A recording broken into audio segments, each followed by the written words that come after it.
Dark clouds gather in the sky above Criswood High School, casting an strange shadow over its great stones. The weather reflects the mood inside the hall, cold, hostile, and suffocating for some.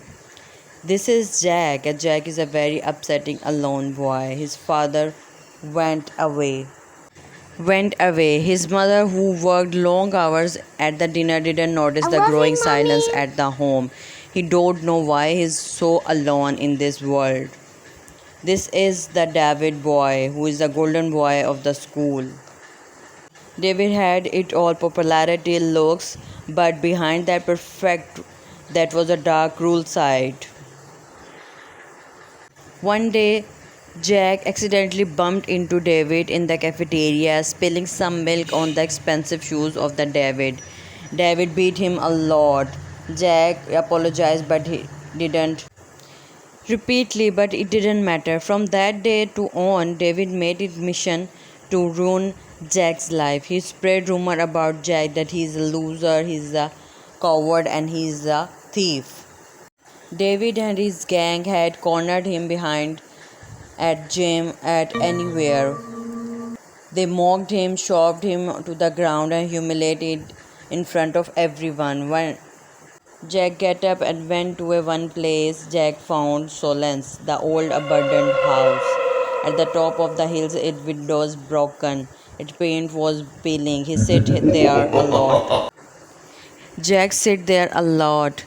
But there was something else about the house, something strange. When Jack was there, he felt watched, not in the way David watched him at the school, but something deeper, almost comforting, like not a human being, a power, a energy he felt.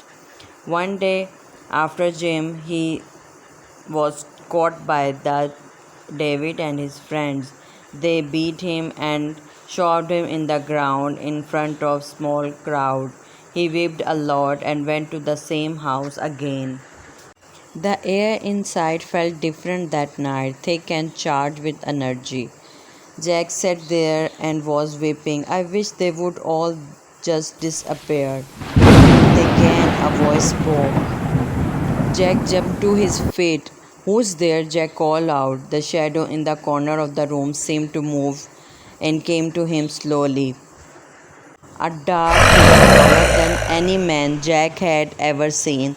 Its face was obsessed by the darkness. He could feel his.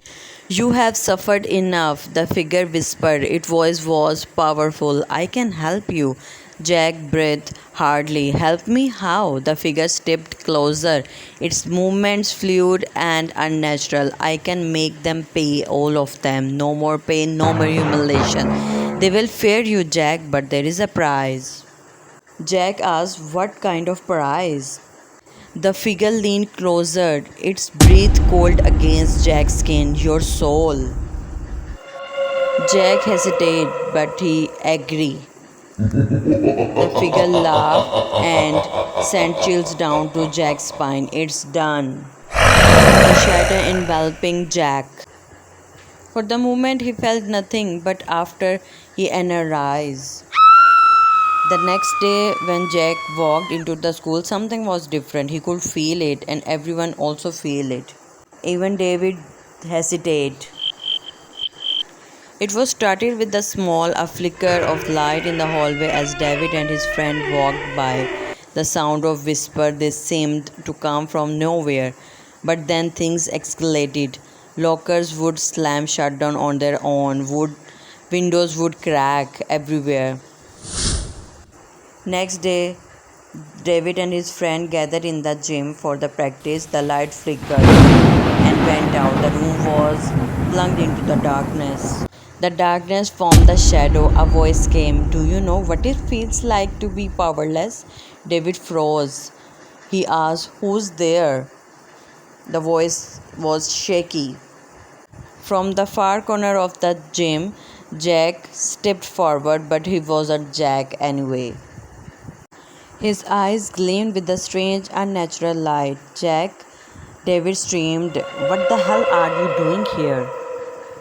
Jack smiled, but it was cold, hollow. You have made my life a living hell for years, David, but now it's your turn. David ran away to the door, but door was locked. The shadow in the gym seemed alive and attacked that David. The shadow came forward, enveloping David into their icy grip. He screamed, but it was cut short as the darkness consumed him, dragging him into the void. Lights became fine. David has gone. His friend was speechless and mindless after that. The shadow moved, but after that, nobody see David and Jack in the town again. And this is the mysterious story.